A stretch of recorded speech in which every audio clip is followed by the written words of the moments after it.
I worked closing at McDonald's when I was 20. It was my first job that lasted more than a few months.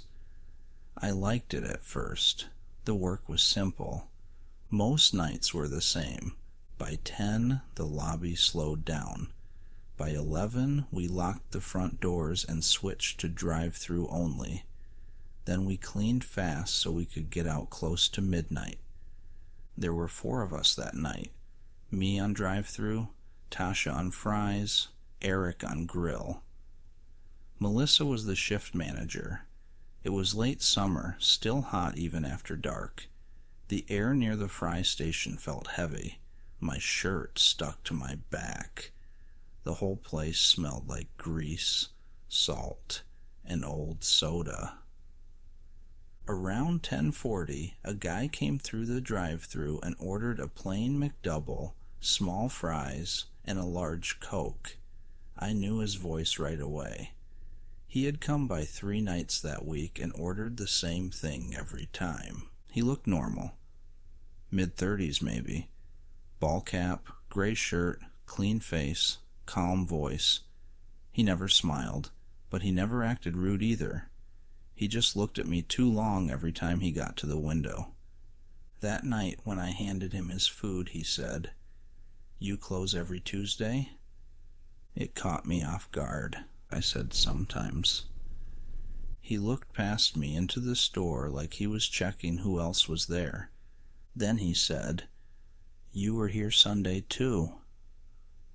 I shut the window without answering. Tasha asked who it was. I told her it was the same guy again. She rolled her eyes and said, "The Coke man?" I laughed a little, but I kept thinking about how he knew my shifts. By 11:15 the line was dead. Eric took trash out the back. Melissa counted the safe in the office. Tasha started mopping the lobby. I was restocking cups when Eric came back in and asked, "Did one of you prop the side door open?" We all said no. The side door near the dumpster was cracked open maybe 2 inches, not wide, just enough to notice. Melissa got mad at Eric and said he probably did it with the trash cart and forgot. He said he didn't. They argued for a minute, then she shut and locked it. That should have been it.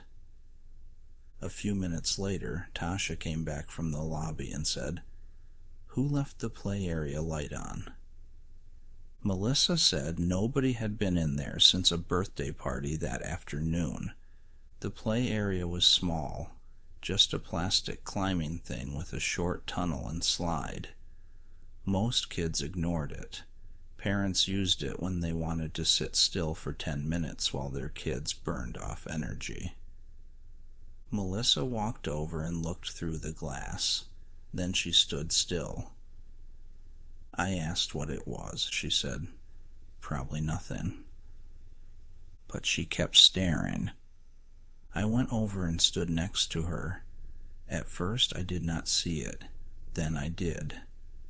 At the top of the play tunnel, behind the tinted plastic bubble, there was a shape, not moving, just there. A person curled up where a kid should have been. My stomach dropped so fast I felt sick. Melissa unlocked the little gate and called out, "Store is closed. You need to come out now." Nothing happened. She called again, louder this time. Then the shape moved. A man unfolded himself and crawled forward slowly.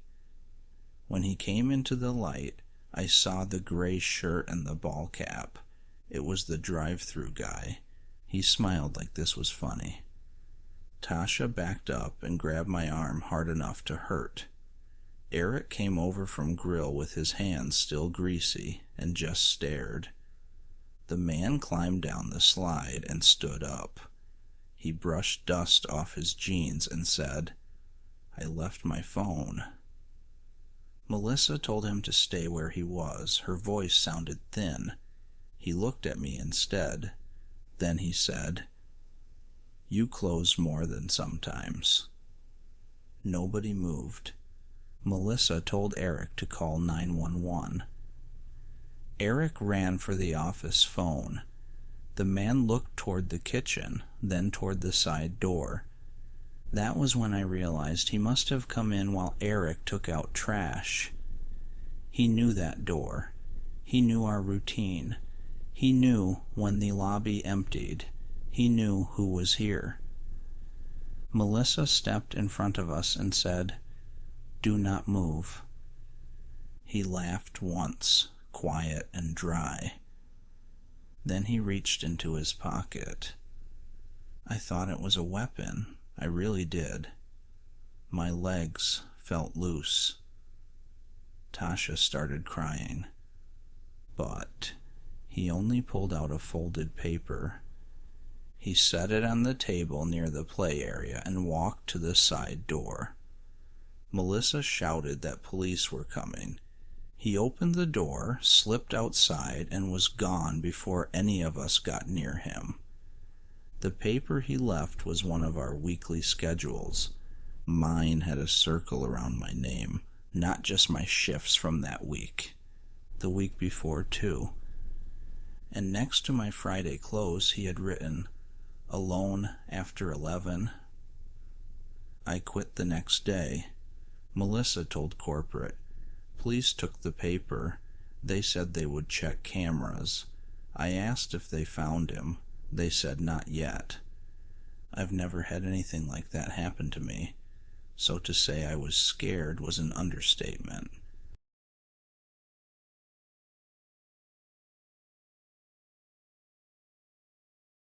I fish most Saturdays at a small lake behind an old baseball field. It is the kind of place kids use for bluegill and older men use for bass when they do not want to drive far. There is a dirt lot, a short path, and a few open spots along the bank where the grass is flat from people standing there for years. I went there in July just after sunrise. It was already warm. I had a coffee in a paper cup, a small tackle bag, and one rod. I was tired from work and wanted a quiet morning. That lake always felt normal to me. When I got there, one other car was in the lot. I parked beside a faded green sedan. It had a cracked rear light and a parking tag hanging from the mirror. The engine was off. One window was open about an inch. On the passenger seat, I could see a tackle box and a folded landing net. I figured the owner was already down by the water. I walked the path and saw no one. The lake was still. Bugs moved over the top of the water. A turtle sat on a log near the middle. I picked one of my usual spots near a patch of reeds and started with a soft plastic worm. First cast, then another. Nothing.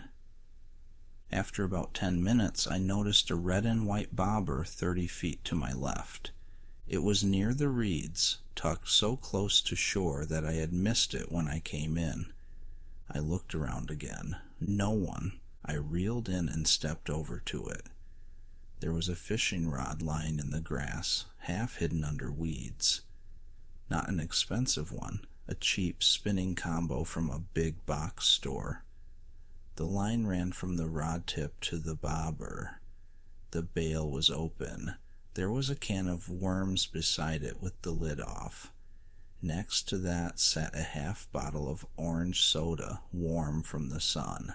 I said, "Hey," like the person might be behind me. Nothing. I figured maybe somebody had gone to the bathroom in the trees.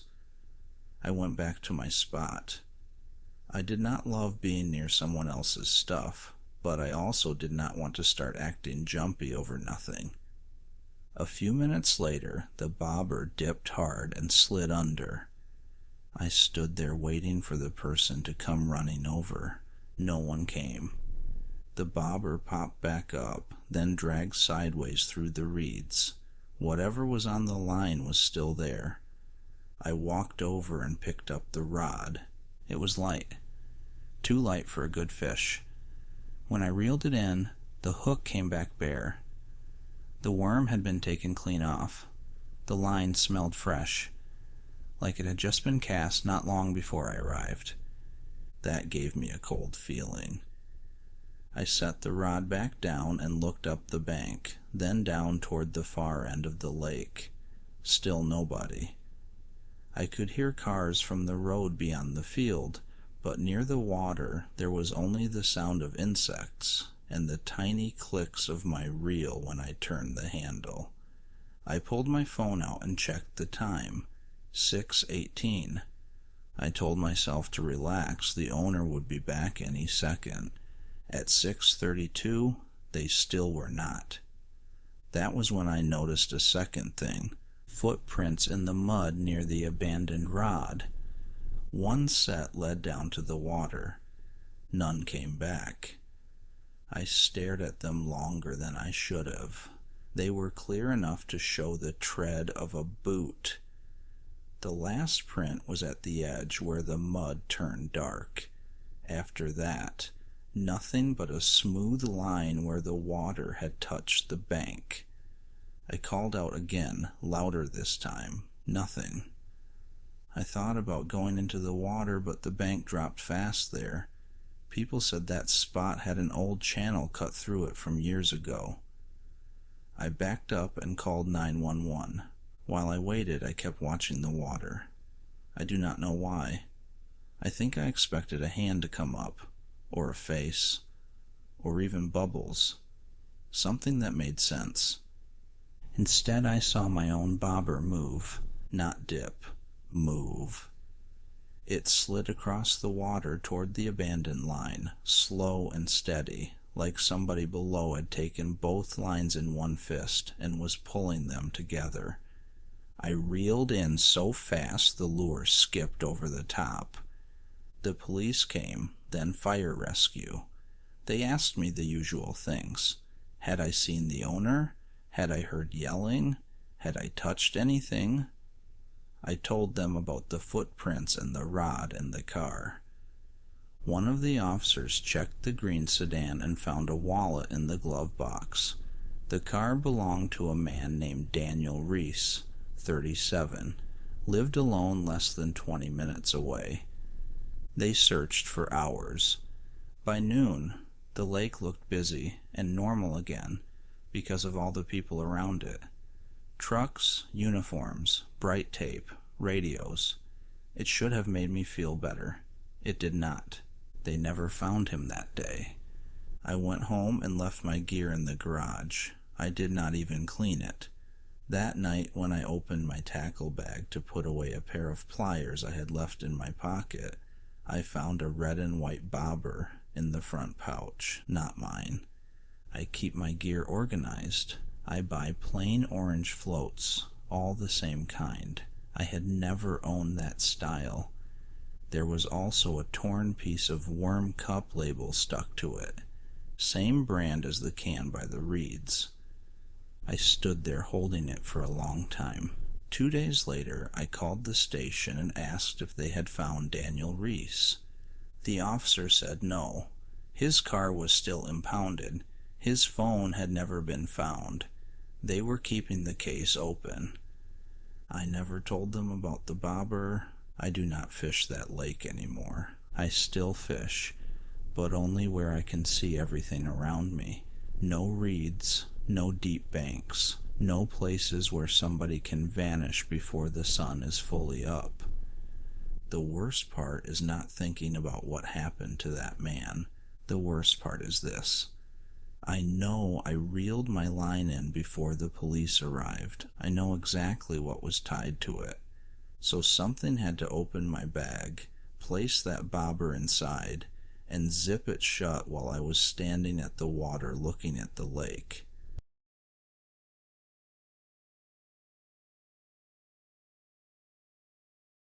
I used to cut through a patch of woods behind my old apartment complex when I wanted to clear my head. It was not deep forest. It was the kind of place that sat between neighborhoods and a service road, full of thin trees, patchy dirt, broken branches, and old cans people had thrown off the trail. Kids made bike paths through it. Dog owners walked there when they did not want to use the sidewalk. I had gone through those woods many times and thought I knew every part of it. One evening after work, I took the path later than usual. The sun was still up, but low enough to make the trees throw long shadows across the ground. I was tired, still in my work clothes, and I only wanted a short walk before going home. About 10 minutes in, I heard something move off to my left. It was not loud, just a shift in the brush like something large had stepped away from me. I stopped and listened. Nothing else came after it. I told myself it was probably a deer or maybe a loose dog, but I still looked that way for a while.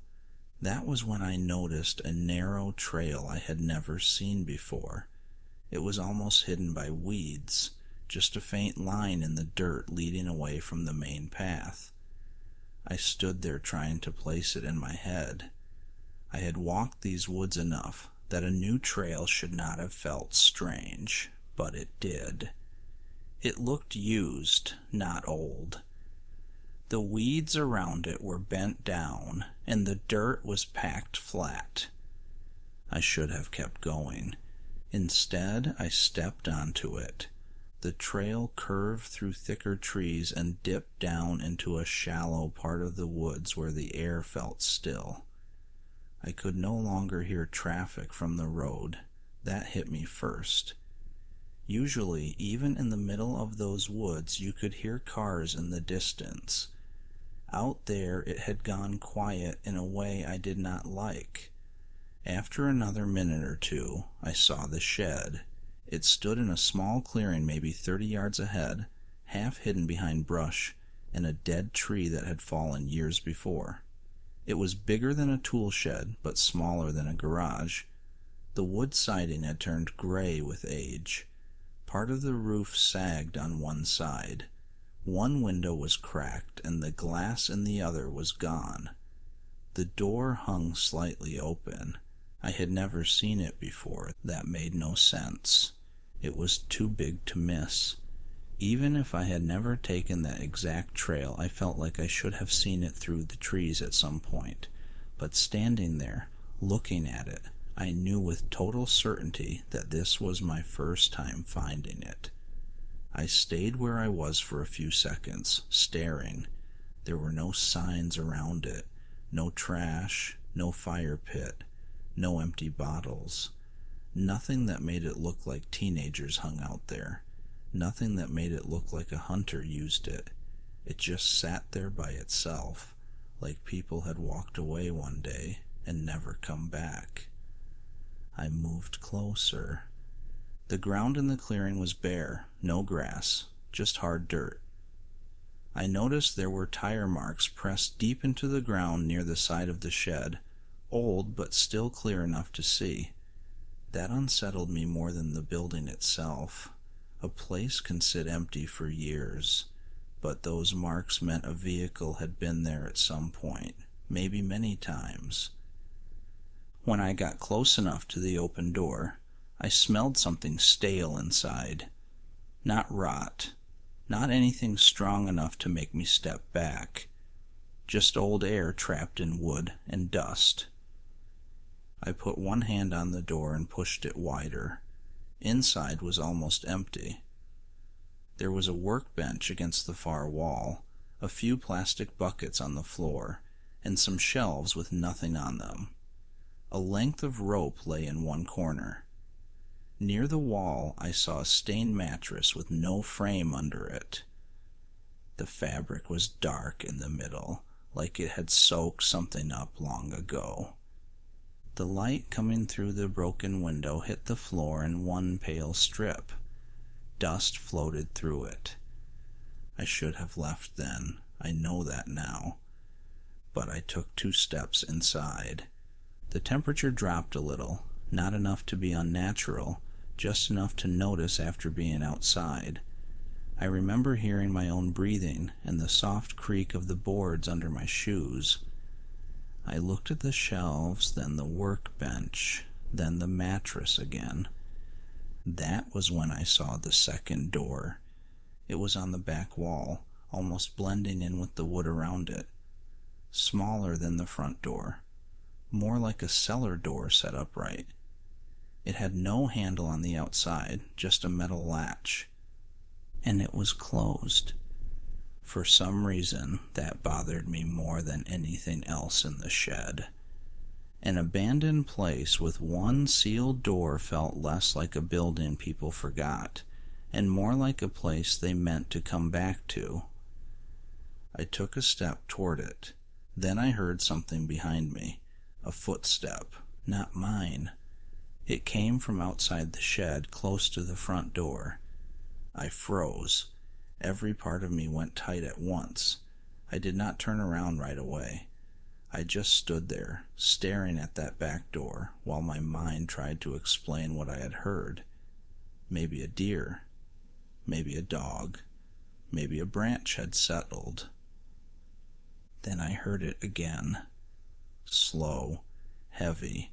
One step, then another. Someone was outside. I turned. The doorway was empty, but the light had changed. A shadow moved across it and was gone. Not fast, not like someone running past. More like someone had crossed the opening and stopped just out of sight. I backed up without meaning to. One step, then another. I said, "Hello?" No answer. I waited. Nothing. Then, from just outside the shed, I heard a low breath, close enough that it sounded like the person was standing right beside the door frame. I did not call out again. I moved as quietly as I could toward the front, keeping my eyes on the doorway. My heart was beating so hard it made my vision pulse. When I got near the opening, I looked out to the left. Nobody. I looked right. Nobody. The clearing was empty. Then I noticed something that made me feel sick. When I had walked up to the shed, the dirt in the clearing had been flat except for those old tire marks. Now there was one fresh shoe print near the door. It was larger than mine. I ran all the way back to the main trail and did not stop until I reached the apartments. I kept looking behind me the whole time, expecting to see someone coming through the trees. I never told management. I never told the police. I had no real reason, and I knew how it would sound. A week later, I went back in daylight with a friend from work. I wanted to prove to myself that I had only scared myself. We found the narrow trail. We followed it. But there was no clearing, no shed. I don't really understand why or what happened. I looked crazy to my friend, but I know it was real. I know it was because when I looked down, I saw those deep tire marks again. Deep enough that they wouldn't level after rain or anything. Whatever was going on, I wasn't supposed to see it.